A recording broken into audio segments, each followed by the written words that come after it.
In 1857, a 14-year-old girl in Natchez, Mississippi was entered into a bill of sale $50.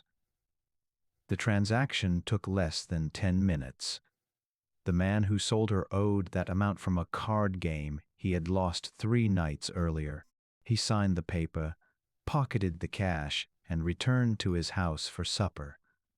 What happened to the girl, what she endured, what she learned, and what she eventually did with that knowledge, took 30 years to complete. By 1887, she held a legal mortgage on the same property where she had once been owned.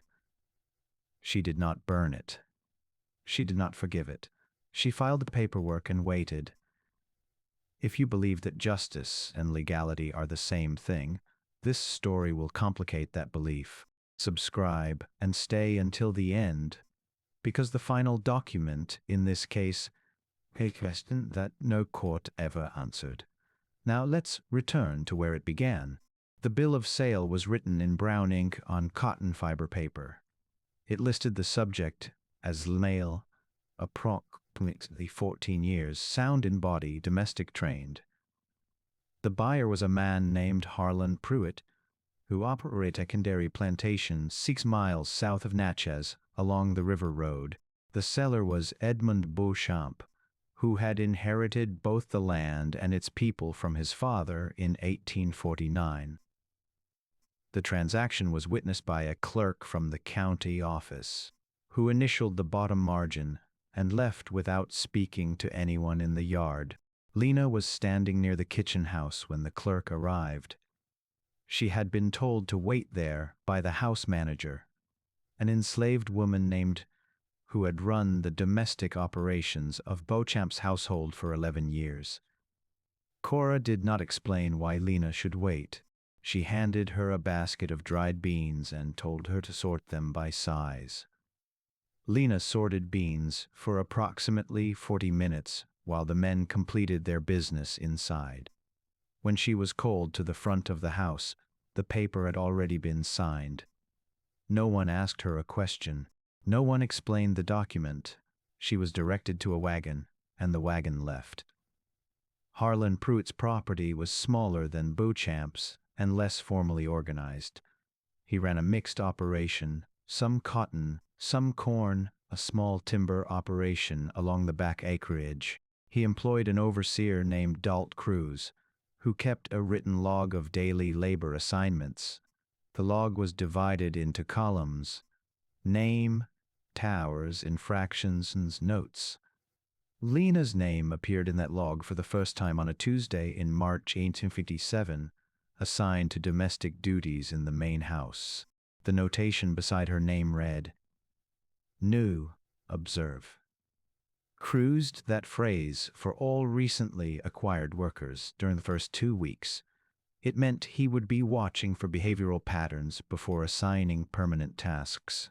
The Pruitt household included Harlan's wife, Margaret, who managed the domestic schedule and kept her own separate record of house labor in a cloth-bound notebook. Margaret Pruitt was precise and consistent. She recorded what was completed, what was delayed, and who was responsible for each. Her notebook functioned as a parallel accountability system to Cruz's field log, and the two records occasionally contradicted each other. When they did, Harlan Pruitt made decisions based on whichever account served the outcome he had already decided on. This was a known pattern among the house workers, and they navigated it accordingly. Within the first week, Lena was assigned to kitchen assistance under an older enslaved woman named Ruth, who had cooked for the Pruitt household for 9 years. Ruth taught through demonstration and correction, not explanation. She showed a task once. If it was not performed correctly the second time, she corrected it without comment. If it failed a third time, she reported it to Margaret Pruitt, not to protect herself, because she understood that unreported errors were treated as conspiracies. Ruth had learned this the hard way in 1851, and she had not made the same mistake since. The first observable conflict in the Pruitt household emerged not from Lena's behavior, but from a dispute between Cruz and Margaret Pruitt over the allocation of labor during the spring planting period. Cruz wanted 2 of the domestic workers reassigned to field support. Margaret refused. Harlan Pruitt delayed his decision for 11 days, during which both and Margaret operated as though their position had been validated. Lena worked inside the house during those 11 days. When Harlan finally ruled in Margaret's favor, Cruz wrote nothing in his log for 3 days, which was itself a kind of record. By summer of 1857, Cruz had restructured the labor log to include a column he labeled efficiency rating, scored on a scale he invented and never formally defined. The ratings appeared to be consistent, but were applied selectively. Workers who had been involved in the labor dispute, even tangentially, received lower scores over the following 6 weeks. Lena received a score of 2 in her 4th week. With no explanation in the notes column, Ruth received a 3s. Neither woman was told their score, but both understood the log existed because Cruz referenced it openly during morning assignments. Margaret Pruitt noticed the pattern in the scores, but did not challenge it directly. Instead, she began keeping more granular records in her own notebook, documenting start times, task completion, and any interactions between Cruz and the house workers. This created a secondary archive that Cruz did not know existed. By August, Margaret had 3 months of documentation showing that Lena's assigned tasks were being completed ahead of schedule, that no infractions had been recorded by anyone other than Cruz, and that Cruz had changed 2 of his own log entries after the fact, something she had observed directly and noted with a date. Whether Margaret Pruitt intended to use this information to the house workers or to protect her own authority over the domestic sphere is not entirely clear from the surviving records. Probably both motives operated simultaneously. What is clear is that the documentation existed, and that Lena, who could not read the book, was aware that Margaret was writing things down on her behalf, because Ruth told her so. In September 1857, Harlan Pruitt took a mortgage on the southern 40 acres of his property through a Natchez lending office operated by a man named George Calloway. The mortgage was for $800, secured against the land and listed improvements. The document was filed with the county. This was a routine transaction of the kind made by dozens of small planters that year, and it attracted no particular attention. What it changed, practically, was Harlan Pruitt's relationship to his own property. He no longer owned that acreage outright. He owed money against it, on a schedule, to an institution that had the legal right to reclaim it. This fact was not known to anyone working on the property. It was recorded in a public ledger that no one working on the property had legal access to read. The autumn of 1857, without a formal resolution of the Cruz-Margaret dispute. Cruz remained as overseer. His log continued. Margaret's notebook continued. Lena worked in the kitchen under Ruth and was moved in November to house cleaning and laundry, a change in assignment that was initiated by Margaret without consulting Cruz. Cruz noted the reassignment with the word unauthorized in the notes column. He did not escalate the notation to Harlan. The notation sat in the log as a statement, not a complaint, a record that something happened without his approval, preserved in writing, waiting. The first irreversible step came in December. Lena, while cleaning the study, found a folded document on Harlan Pruitt's desk. She could not read it. She had watched Ruth look at objects carefully, the way Ruth examined a piece of meat before cooking it, checking for what was not visible on the surface. Lena held the document and studied its physical properties. The seal at the bottom, the columns of figures, the signature lines. She refolded it exactly as she had found it and placed it back. She told no one, but she began paying attention to paper in a way she had not before. In the spring of 1858, a neighboring clan reported to Harlan Pruitt that one of his field workers had been seen near the road after sunset on 2 occasions. The worker's name was James. He was 22 years old and had been on the Pruitt property for 4 years. Harlan Pruitt did not investigate the report himself. He gave the information to Cruz, who interpreted his instructions as authorization to act. Cruz assembled the field workers the following morning and announced that James would be publicly punished as a demonstration of the consequences of unsanctioned movement. The punishment was administered in the yard, in front of approximately 20 people, and lasted approximately 15 minutes. It was recorded in Cruz's log as disciplinary action grounds, unauthorized departure. James's name did not appear in the log again for 6 weeks, during which he was presumably recovering. Margaret Pruitt did not come outside during the punishment. She wrote the date and the word yard in her notebook, nothing more. Ruth told Lena to continue working and not to go to the window. Lena continued working. She did not go to the window. What she absorbed in that moment was not visible and was not recorded anywhere. It was procedural knowledge, a clear demonstration of how the system maintained itself, what it was willing to do, and how it documented its own actions in neutral language. That summer, Harlan Pruitt missed his first mortgage payment to George Calloway's lending office. The ledger entry was noted. A written reminder was sent. Harlan paid the following month with a partial penalty fee. His financial situation was tightening. Cotton prices had softened and the timber operation had produced less than projected.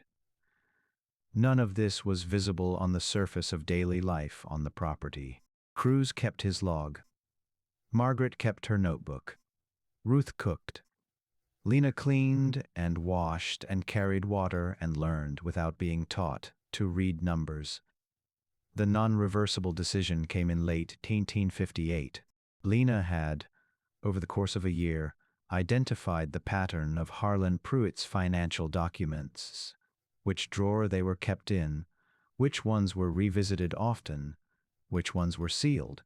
She did not remove anything. She did not damage anything. What she did was memorize the shapes of numbers on recurring documents. She identified the same figure, $800, appearing consistently across multiple papers. She connected it, through observation alone, to the seal she had seen on the first document in December. She did not know the word mortgage. She knew that a number was owed, and that the same number kept returning. This was the moment when Lena Beauchamp's story stopped being a story about endurance and became a story about accumulation. She was 15 years old, owned by a man with a debt he was struggling to service, working in a house where 2 parallel record systems competed for authority, and she had taught herself, without paper, without permission, to track numbers. The moral question the narrative poses did not have a shape, but the materials for it were already being assembled. The Civil War reached Natchez in practical terms by 1863, when Union forces occupied the city and the surrounding plantation economy began to collapse. Harlan Pruitt did not abandon his property immediately. He remained through 1863. Attempting to maintain operations with a reduced and increasingly unwilling workforce. Cruz left in February 1863, taking his log with him. Margaret Pruitt left in April, taking her notebook. Harlan stayed through the summer, then departed for relatives in Georgia. When he left, 7 people remained on the property, including Ruth. Lena was among them. She had left 3 weeks before Harlan, on foot, traveling north along routes described to her by a free black man who ran a cooperative near the Natchez waterfront. The cooperative name was not recorded. He appears in no official document. He knew the roads, the distances between safe stopping points, and the names of people in Memphis who could be trusted. He gave Lena 3 pieces of paper, none of them identity documents, all of them handwritten, and told her to keep them inside her clothing. She arrived in Memphis in late June 1863, after a journey of approximately 3 weeks. She was 16 years old. In Memphis, Lena worked with a laundress who operated a small commercial operation serving Union officers' households. The laundress was a free black woman named Dorothea Sims, who was 38 and had been free for 11 years. Dorothea did not ask Lena many questions. She asked whether she could work, and Lena demonstrated that she could.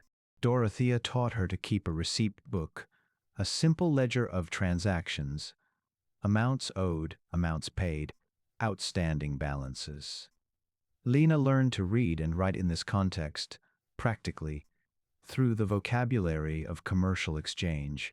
Within 18 months, she could compose a legible invoice and calculate compound interest on delayed accounts.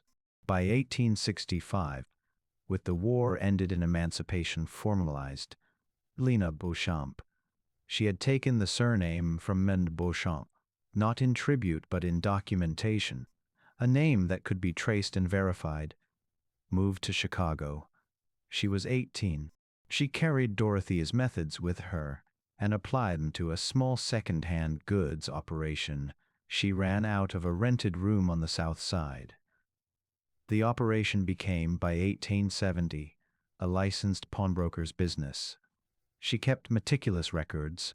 She hired a lawyer named Charles Odom in 1872 to handle her contracts and filings. She did not tell Odom about Natchez. She told him she needed someone who understood property law. In 1874, through Odom, Lena learned that Harlan Pruitt had never returned to his Natchez property after 1863. The mortgage on the southern 40 acres, the one she had identified by shape and number at age 14, had gone into default in 1865 and had changed hands twice through the lending office's successors. By 1874, the note was held by a small investment syndicate in New Orleans. Odom located the syndicate and made inquiries. The mortgage was available for purchase. Lena bought it in 1875 for $40, less than half the original principal, reflecting years of depreciation and legal uncertainty about Southern land titles in the Reconstruction period. The confrontation, such as it was, did not raise voices. In 1877, Lena Beauchamp filed a formal demand for payment through the Adams County Courthouse in Natchez. The demand was addressed to the estate of Harlan Pruitt, who had died in Georgia in 1871. His estate was administered by a nephew named Thomas Pruitt, who was 29 and living in Vicksburg. Thomas Pruitt received the filing and contacted his own lawyer, who reviewed the documents and confirmed that the mortgage was legally valid, that the holder of record was Lena Beauchamp of Chicago, Illinois, and that the outstanding balance, with accrued interest, $1,040. Thomas Pruitt could not pay. The estate had no liquid assets. Lena's lawyer filed for foreclosure in 1878.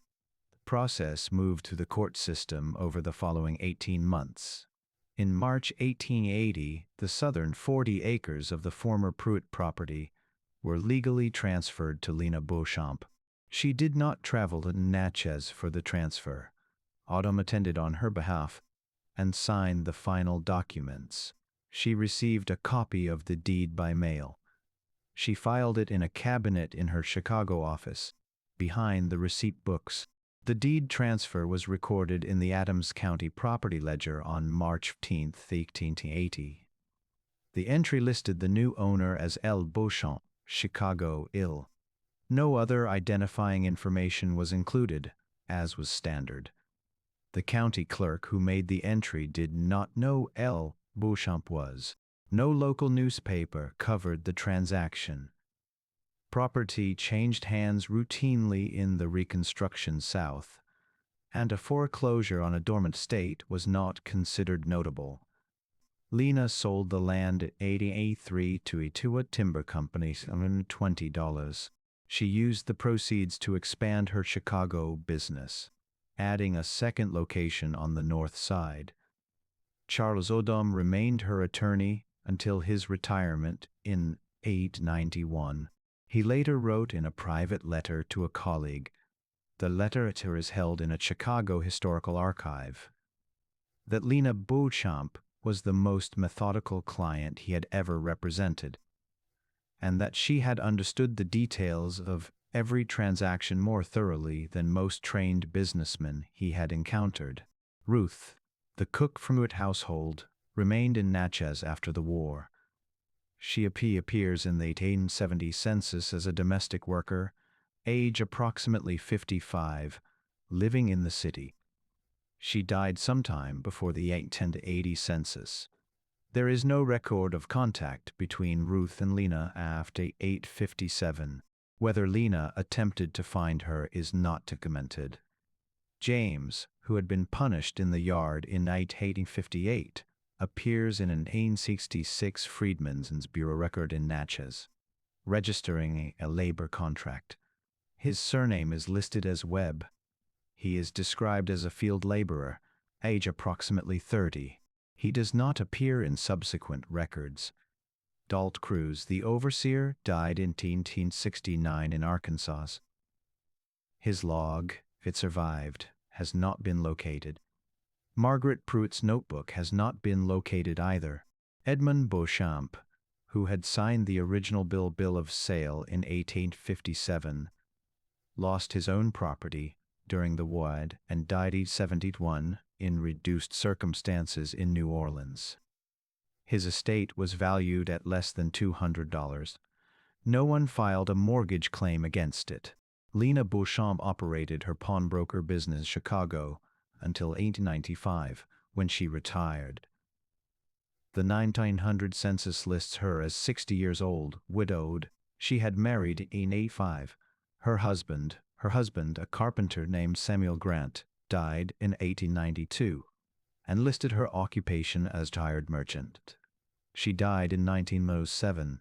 Her estate, including 2 commercial properties, was left to a church on the south side and to a school for black children operating in the same neighborhood. Neither institution publicly recorded the origin of the donation. The Adams County property ledger still exists. The entry from March 14, 1880 is legible. It records a legal transfer of land from a defaulted estate to a named individual, executed in full accordance with the law. Every step that produced that entry was procedurally correct. The mortgage, the default, the purchase, the foreclosure, the deed. Nothing in the record was falsified. Nothing was stolen. The land changed hands because the paperwork was in order. What the ledger does not record is the bill of sale from 1857, the yard in 1858, the months of learning to read numbers in secret, or the 23 years between a wagon leaving a driveway and a lawyer signing a deed. The law kept its own account. Whether that account settled anything is a question the document does not answer. And neither, finally, does this one.